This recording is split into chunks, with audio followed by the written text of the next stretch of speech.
Hello, everyone. Welcome back to 92,000 Hours. We have now reached the halfway point in our Changemakers season. We've heard from incredible changemakers who are making a difference in the world of nonprofit leadership, fundraising, and philanthropy. And in this episode, I am so excited to welcome my friend, Caitlyn Brazill. Caitlyn is an incredible change maker. She is the Chief Revenue Officer at Perscolis. And if you don't know yet what Perscolis does, you really need to check them out. Their mission is to advance economic equity through rigorous training for tech careers and to connect skilled talent to leading businesses. What they do is they provide no-cost training to individuals with access to incredible employer partners as well. And Caitlyn is responsible for leading the strategic development and execution of Perscolis's sustainability model that includes both earned and raised revenue and leading a comprehensive communication strategy for the organization. It's an incredible organization. I have been amazed by the work that they do. And there's a lot of information out there for you to learn more about them. But until then, we're going to talk to Caitlyn. She has more than 20 years of experience in the public and nonprofit sector. She was an adjunct professor of public administration at NYU from 2005 to 2018. And she developed and taught a graduate level course on wealth and inequality. She was even named one of the top 100 women leaders in New York City by Women We Admire in 2021. She earned her master's in public administration at NYU, and she lives in Brooklyn, New York, with her husband and her 3 children. And today, we are talking with Caitlyn Brazill about dignity.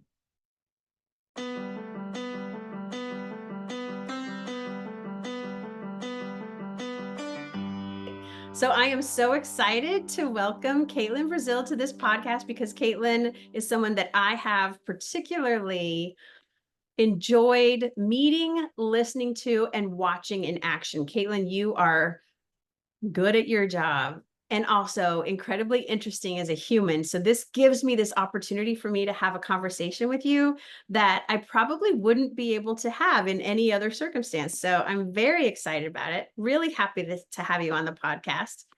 And thought I would open with my main opening question I ask everyone, which is always a little uncomfortable, and the way we get authentic and real right up front. So if you don't count work or school or sometimes I even say things like church, but it could, or sports, like the things that we do. If you can talk to me about the person that you are, what are you most proud of about yourself as a human? First, let me just say, Annalisa, I am beyond flattered that you think that I am both good at my job and interesting to talk to. I love both of those things, and the feeling is really mutual there. I think that one, I love this question, and I love the concept that you could pick apart the things that you do to whatever is left is the person that you are, right? And so, as I thought about your question, I really kind of took it in 2 directions. One of them is fundamentally a thing that I do, but it's really important, right? So the thing that I do that is not work, that is not sports, that is not a hobby is I'm the mom of 3 amazing kids. And I'm not going to say the proudest thing that I have is like being a mom. Like, frankly, that the becoming a mom thing is not that hard. It's not that easy for everyone, but that is not it. I think what I am really proud of, and I'm not just a mom. I also have this amazing partner who has like a real co-parent in life. And between the 2 of us, we are on this path to producing these remarkably both empathetic and resilient humans who are actually really independent, think critically about the world. And I look at them and think, oh, that's the person that I want to be more often than I think, oh, I'm so proud of this person that I've helped to make. And like, that is a really good day.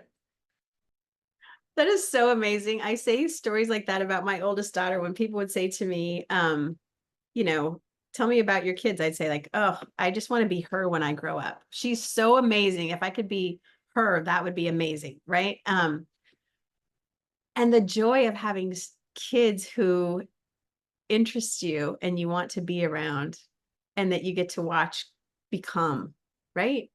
Like just become. Well, and also challenge you and ask you really good questions, right? Like, and often at these very random times, right? So this weekend, we're all driving to the beach and somehow or another get into a conversation where my white son is asking me, do you think it's wrong if you understand what white privilege is, but you recognize that you're sort of taking advantage of it? He's 9. Right? I thought, okay, well, this is what we're going to talk about instead of singing songs on the way to the beach. Like, okay, great. It's on. Love your kid. I love your kid. And holy cow, then this makes what we're about to talk about even more interesting because maybe you talk about this in your family dynamic. I don't know. So when we were talking about what would be the theme of the conversation that we would have today, and I put out a few ideas and you came back with, I think that I'd like to talk about dignity.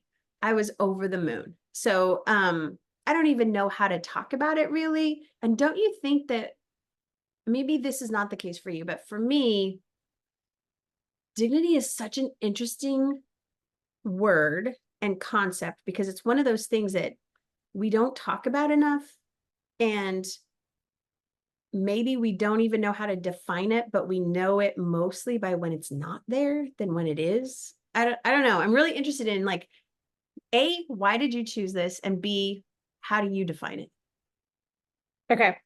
I'll start with the why did I choose this? Sometimes the timing of things is just exactly right. So just before you reached out to me, Annalisa, I was at a conference the week before, and it was one of these events where there's a ton of different sessions. And to be totally honest, I went to one session and it was totally full. And so I just popped into the room next door. It was not actually the place I intended to go.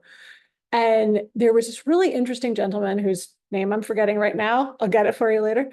Who was doing a talk on, he had developed an index that ranged from dignity to contempt and was essentially talking about how you could disagree or even describe people with whom you have disagreements on this range from treating them with full human dignity. And like, let me be clear, treating them with full human dignity, the example was, Archbishop Desmond Tutu being able to fully empathize with people who had tortured his friends and comrades, right? So, true human dignity in ways that are really difficult, to contempt, which is essentially vilifying your opponents. And what was so striking about this, and honestly, it's really stuck with me over the last couple of months, is he gave examples, he excerpted speeches from people, real people I admire, and then asked us to rank this on the index and to come up with, okay, where does this really sit? And it was alarming how frequently it was, a 2 or a 3, like as close to complete vilification of your opponent, of someone who disagreed with you as possible. And I thought, this is a real problem. This is not the way that I want to teach my children to think about disagreements, to think about different points of view, think about other people in our country, right? And so how you talk and the words that you choose in describing disagreement are really, really important there, right?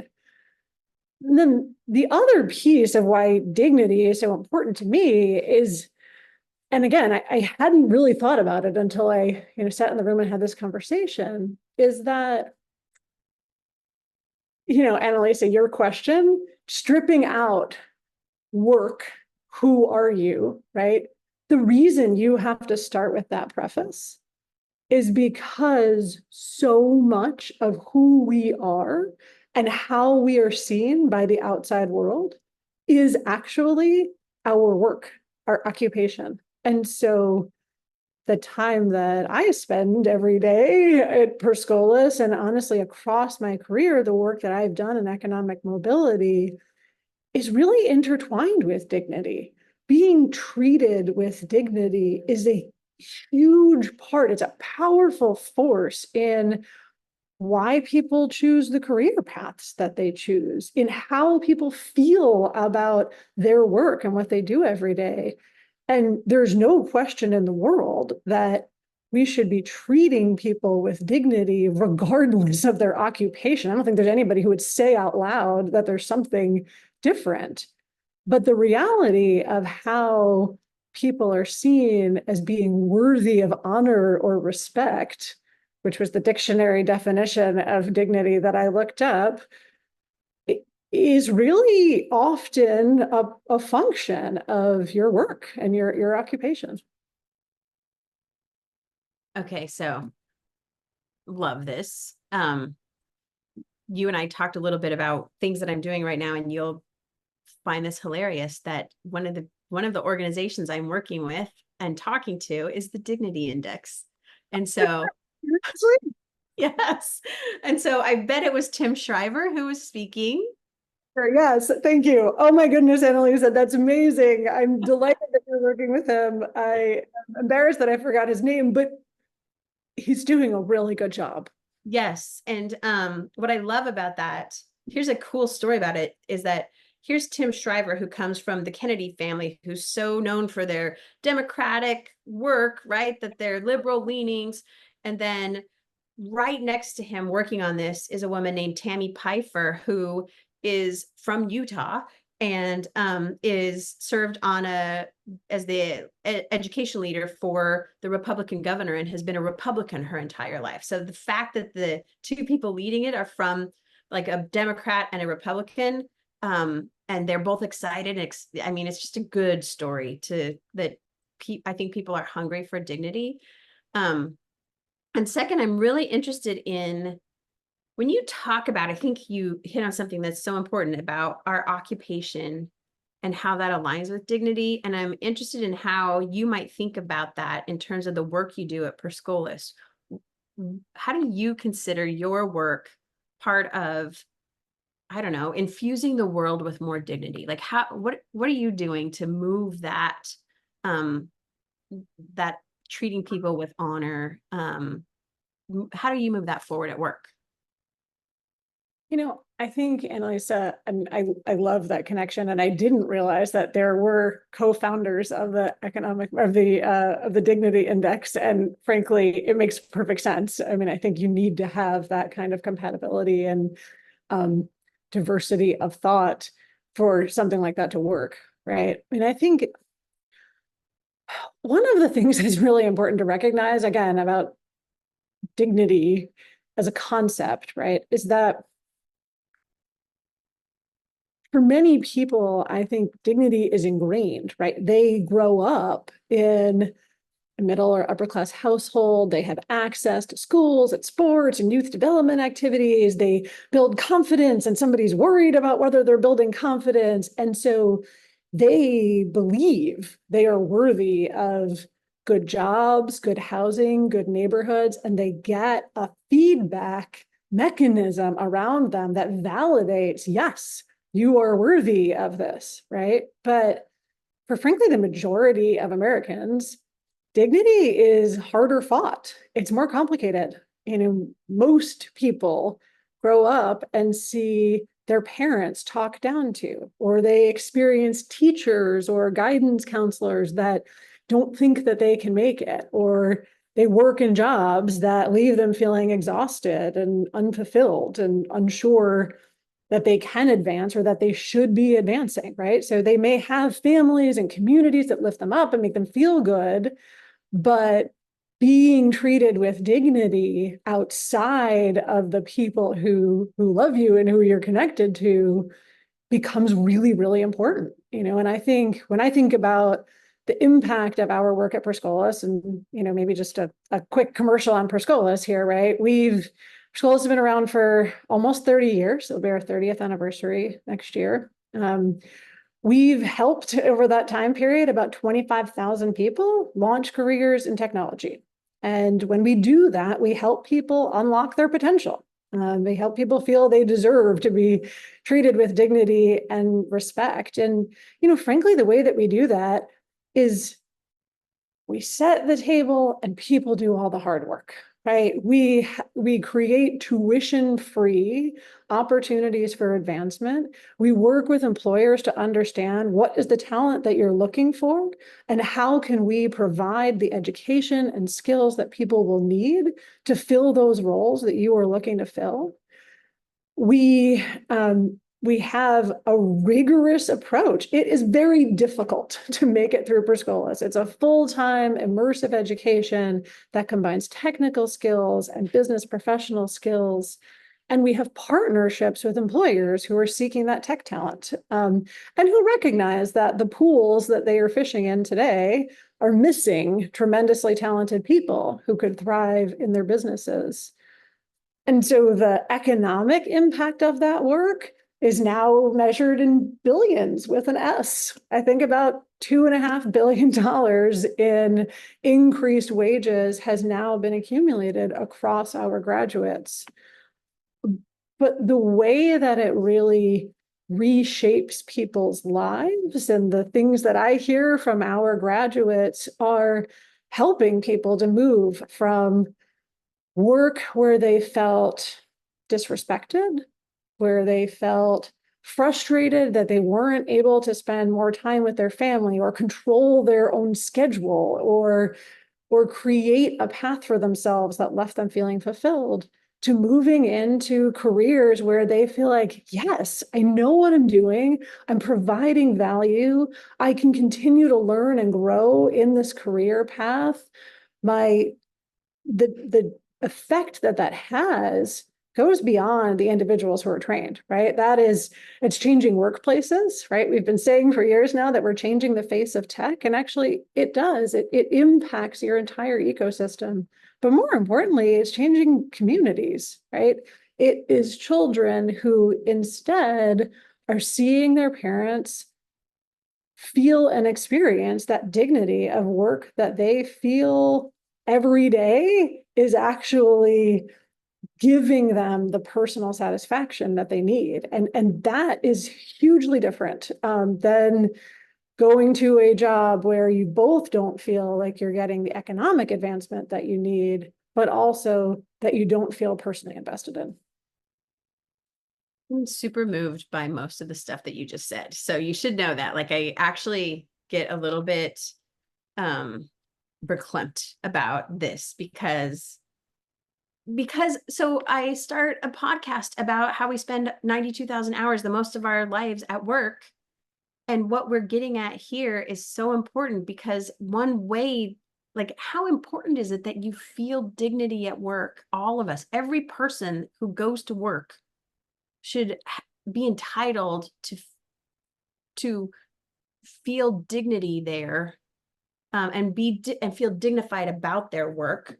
So, because it's how they're spending their lives. And so even if that work is something that is not the thing they want to do forever, it does provide, like, work itself provides dignity in terms of providing for yourself or your family. Like, there's something about just work that is dignified, right? It is. So just last week, I was in DC for a couple of days. I was at this funder conference, and one of the folks that they asked to come and speak on a panel was one of our alums, this woman, Ayanna Dunlap. She came to Perscolis during the pandemic. So she was someone who had worked in hospitality. And honestly, she is someone who I would say really was figuring out a path for herself. I mean, she had started as, a night shift person at a hotel and had advanced in her career, was already managing multiple hotels, But was very frustrated at the fact that to do the hospitality industry is nights and weekends, right? It's whatever schedule kind of gets thrown at you. But she also just wasn't advancing economically, right? She barely had raises. She'd gotten increasing responsibility and was just frustrated that she felt like she was never going to make ends meet. And she was frustrated because her mother, who I also got to meet, um, was drowning in $300,000 in student loan debt for social work degree. So that was rough, right?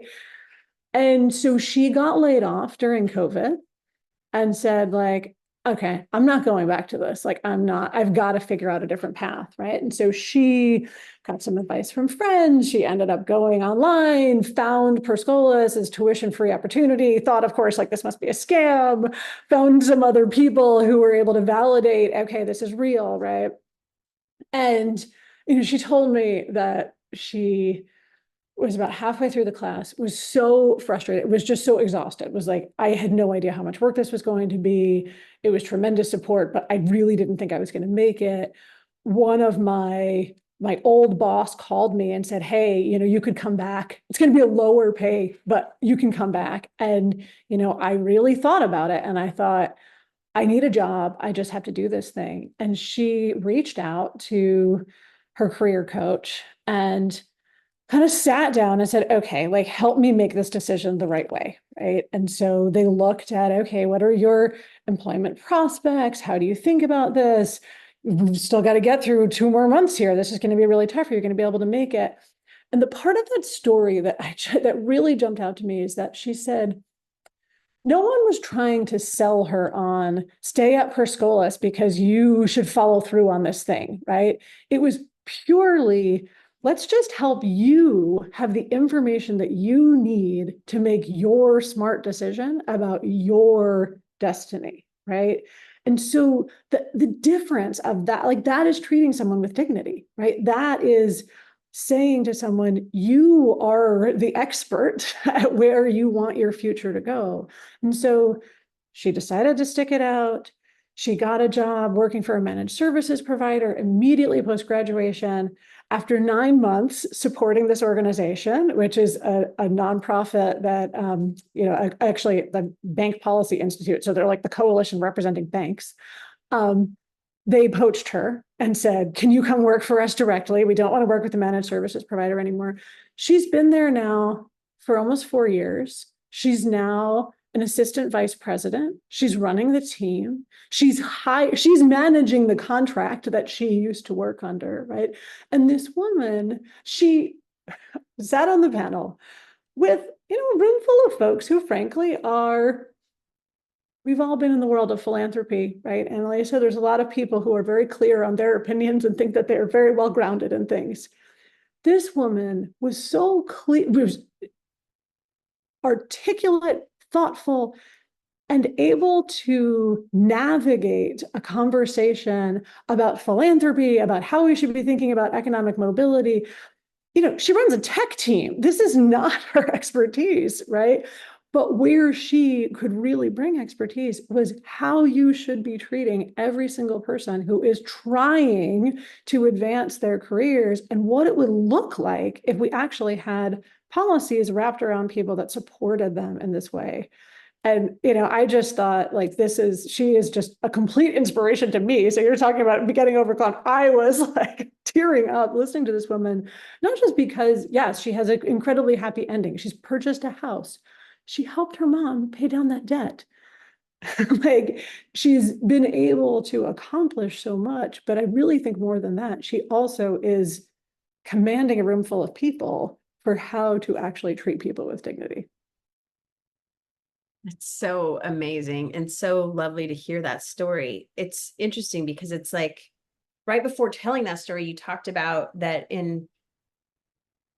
at Perscolas, you set the table for the people that take your courses, that move on in their lives. And then telling this story in some ways, she was also setting the table, but like teaching back to people that this is what dignity looks like without having to specifically say that. And I wonder, Like, do you have what can we take from that? What are the ways that someone like me or someone like your 9-year-old asking you the question about his privilege, it all wraps up together for me. So like, how can we understand how to set the table, how to treat people with dignity, how to show up in that way, um, in your experience? And maybe you don't like any advice for me, like how can I do this better?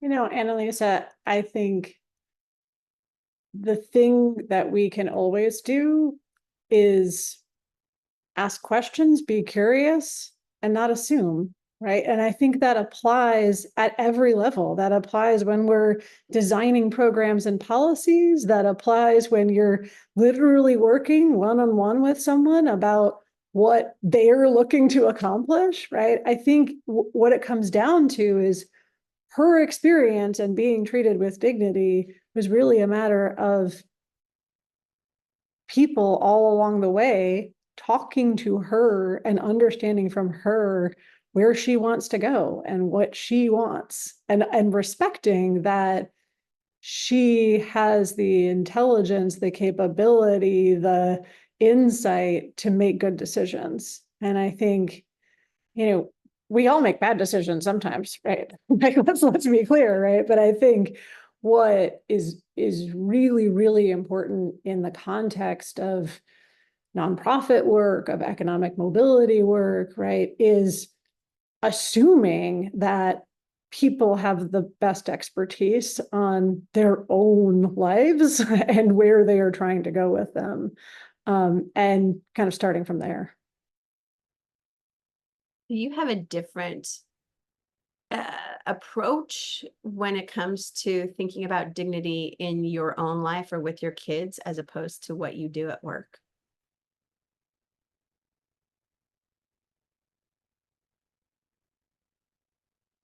Yeah, well, that's a good question. I know. It's a hard question too. It is because, let me be clear, I am a fairly autocratic ruler of my home, right? But There's a little less agency there than there would be. and this is honestly, I have to give real full credit to where it's due. I actually think this is the good thing about having a co-parent who occasionally, while experiencing contempt for a lot of other people, is someone who reminds me and who does intentionally give agency to our kids, which is what has produced much more independent, resilient, thoughtful, capable people than I often see among the 9-year-old set, right?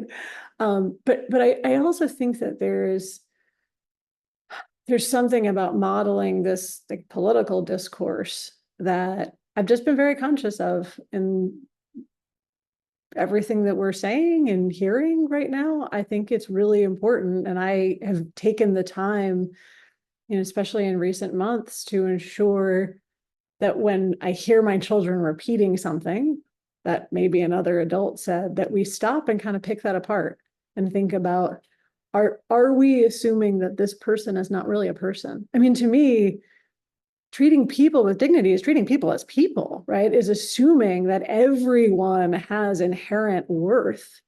And so if you talk about people in a way that assumes they don't, then you're dehumanizing them. And I think that's a really important step, and sometimes it's easier to do at home, right? The great thing about parenting is that you're like teaching all the time, right? And you're really conscious of it. And so I think it helps me to get better about the way I both process what people are saying and myself, like choosing my own words, because I have this other lens of thinking about like, ooh, how would that sound if it came out of my children's mouths?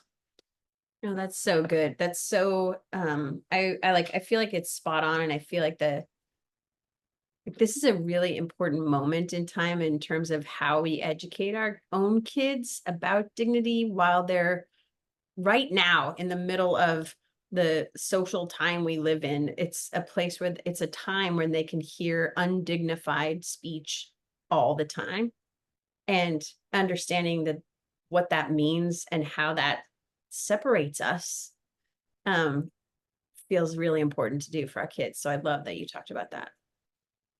Um, so this is a place where I don't even know how to go here, but here's the story. I was in a PhD program, and one of my faculty members wrote a book a long time ago. She is a Black woman who lived in Amsterdam, and she got her PhD. She's really she's decorated there with her through her knowledge, but she wrote a book in the late 70s, I think, maybe late 70s, early 80s, called Everyday Racism.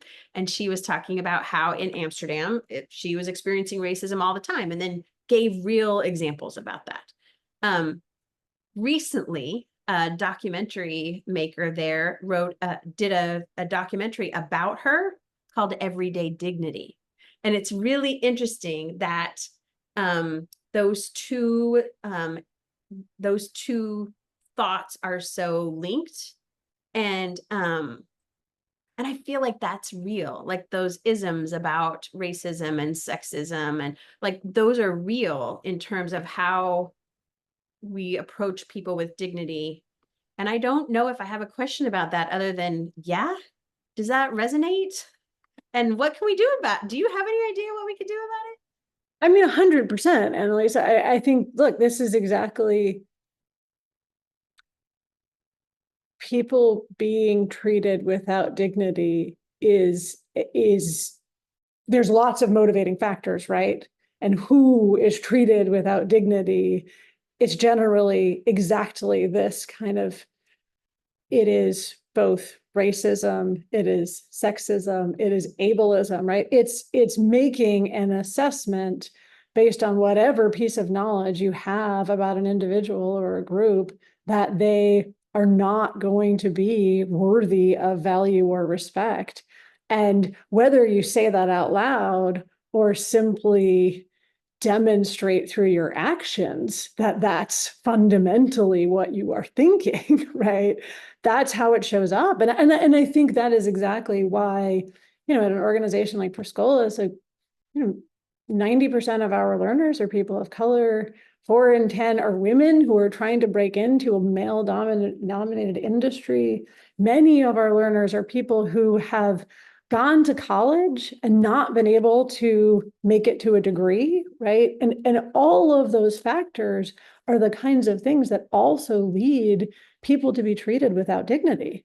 And so the importance of pushing beyond that, right? Of believing, one, that you are worthy of being treated with honor and respect by all people in all contexts, but also that, part of our work as an organization is to help show the employers that we work with, the funders that we work with, right? The larger ecosystem, that every single person who is engaged in our work deserves that dignified treatment, and that we are, not just dealing with humans, we are creating a talent pipeline of incredibly capable and motivated people who are likely to actually be better prepared for the workforce than many people who are coming from more traditional talent pipelines, right? And I think that's where we start to unlock the true value proposition, right? Which is that for people who feel like they haven't been treated with dignity at other points in their careers or their educational experience, we try very hard at Perscolas to, from moment one through the rest of your life, right, to be treating people with the dignity and respect that they deserve. I love that, because it turns into something that becomes like a part of them, now they can walk through the world having, part of what you did was set the table for them to experience full dignity. So and then that can become intergenerational, right? Like the more I feel like it's a subject matter that I've not talked about enough in terms of what is economic mobility, what is social mobility, and how is that aligned with dignity. And it's something that I'm going to start thinking about critically after this conversation with you. Like, I want to think through how I bring that concept of dignity into it at the same time. Annalisa, I have one other thought, and I think it's one of the things that makes workplaces better. And I would say this is a thing that I'm ever like trying to improve on, right? That treating people with dignity doesn't mean that you don't disagree with them, right? Or really importantly, that you don't give feedback. And I think one of the things that's really important is that you can empathize with literally anyone, right? Like that human emotion of empathy is critical. But that if you don't truly treat people with dignity, you'll hold back feedback that could otherwise help them grow. And I think in a work context, right, in the work environments that we live in, I think one of the things that people often do is avoid conflict, right? One way to ensure that you're treating people with dignity is just to never argue with them about anything or state your opinions, right? And that is not a productive or forward-looking approach. And I think in the context, that is actually what can hold people back. And so that's one of the other ways that I think this shows up. And then I think all of us, myself included, can be better, right? About really thinking about, are there times where there's feedback, there's ideas that need to be on the table, and that you're holding back in one way or another to avoid conflict. And I think that's just a huge piece of people's dignity. I love that you said that. And I think that it reminds me of the avoiding conflict can play into having a difficult conversation with someone is treating them with dignity. And also, I was thinking about this a lot, that there are times in my career when I think that I have sat back because a system is happening around me in which I could have been a better ally. I could have said, I'd like to hear so-and-so speak. Like where I could make sure that I give someone a seat at the table, or that once they're sitting there, I make sure that their voice is heard in ways that I haven't always done, because in some ways you're waiting to see if somebody else is going to do it, but really maybe acting with dignity is me being the one that does it so that it starts happening all the time. You know what I mean? Annalisa, that was 100% my answer to my 9-year-old's question about white privilege. So we are absolutely. I think that is a huge part of effectively actually creating an environment where people feel they are being treated with dignity and respect. If every person takes it upon themselves to identify and then act when things that feel like systems are sort of pulling them along, but there is a moment where a whole bunch of individuals are not saying anything to stop it. And so all of us need to be in a place where we like summon that courage and do it. There you go. I love it. I want to respect your time. I know that I'm spending probably even more time than you're prepared for, but I always have I love that we brought it around to what we talked about at the beginning. I always have my question that I ask at the end, which is always about, it's about mentors, because I believe that even if people around us don't know that they're mentoring us, there are mentors in our lives that I just believe in the power of that. And if there's an individual or two that you really think I'd love to acknowledge their mentorship here, this is just an opportunity for you to tell someone that they've done and that they've had an influence in your life in that way. So anybody that you would like to tell us about as a mentor? Well, it feels like sort of a cop-out, Annalisa, to talk about my boss, but I'm going to do it. I've been working at Perscolas for 7 years. And when I came to Perscolas, I've worked in the world of economic mobility for now 20 plus years, it seems, but always focused in New York City. And I actually knew about Perscolas before I knew any of the people who were there. I knew about it because I worked for a different organization and we collaborated on a federal grant proposal.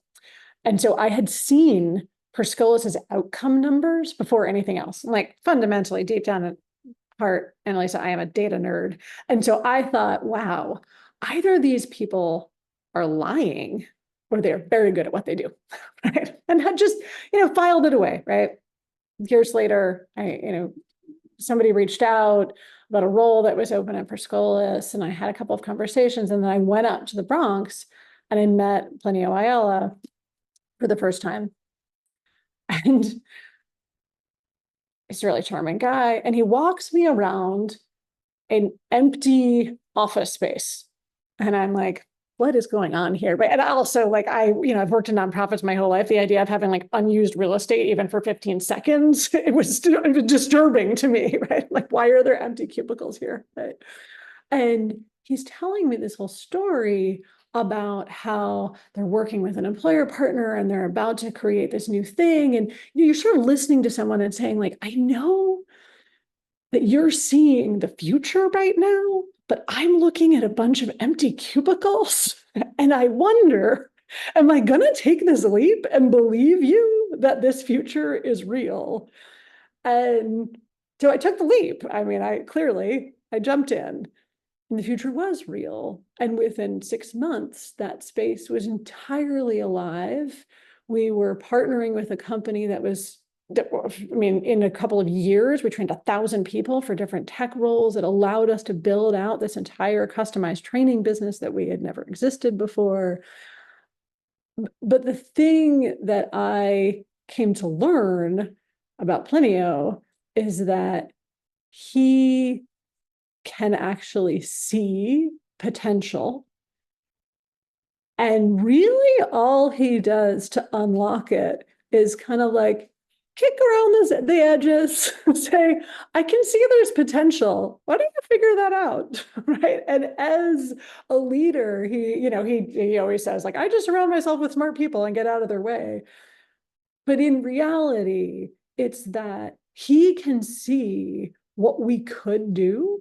And he paints that picture and brings people around him who really want to make that happen and who develop the right capabilities to get there. And so, as a person who's had the pleasure of working with him for 7 years now, I can see that happening over and over again, including with myself. And that's just a real joy. That's amazing, because the work that you're able to do because of that literally changes so many lives. And it's interesting because we've talked a lot about how that changes the lives for the folks that you serve who are then getting into these jobs. But boy, does it change the companies that they're going to as well in really important ways. And then their colleagues that are then also changed, because these students who then become their colleagues change the way that they do business in, I'm imagining, really smart and good ways. They really do, Annalisa. Okay, I'm giving you one more story. This is a short one. One of the companies we've been working with for a really long time is Barclays Bank. They're a British bank, but they have a big headquarters in New York, and then they moved out to New Jersey. We've been working with them for years. And one of the things we do probably quarterly is a big mock interview event where we'll bring our learners, and folks who are Barclays employees will give them an opportunity to practice interviews. Super important skill development. Well, a couple of years, but Barclays has been regularly hiring Perscolas grads over the years. So a couple of years ago, I came to one of our larger events. There's probably 70 or 80 employees of the bank in the room and 70 or 80 Perscolas learners. And as I'm talking to people, I'm hearing over and over again, oh yeah, I was in cohort 19. Oh yeah, I graduated in 2014. No way. And so at some point during the event, we asked everyone who was a Perscolas alum to raise their hand. And I'm going to tell you, out of 70 volunteers, probably 40 were Perscolas alums. And that changed the entire dynamic in the room, where every person who was in it, who was so stressed about whether they had made the right choice, whether they were going to graduate from this program, where they were going to launch their career, then realized, oh my God, this entire bank, this stuffy British bank is filled with me. And that honestly changes everything. That's so beautiful. Well done, Barclays, and well done, Perscolis. That's amazing. It's so important to be able to see yourself there and to see your success. Like the path is real. Path is real. I love it. Thank you so much for spending time with me today. I am so grateful. I cannot wait to put this podcast out into the world so other people can hear the story of both Perscolis, but also of Caitlyn, because you are a joy to connect with. And I'm so grateful that I get to call you someone that hopefully every now and then you can acknowledge as your friend, because boy, I think you're awesome. And I'm so thrilled that you were here today. I am so grateful to Caitlyn. Her wisdom and passion ring true. I know that I'll be thinking about dignity for months to come.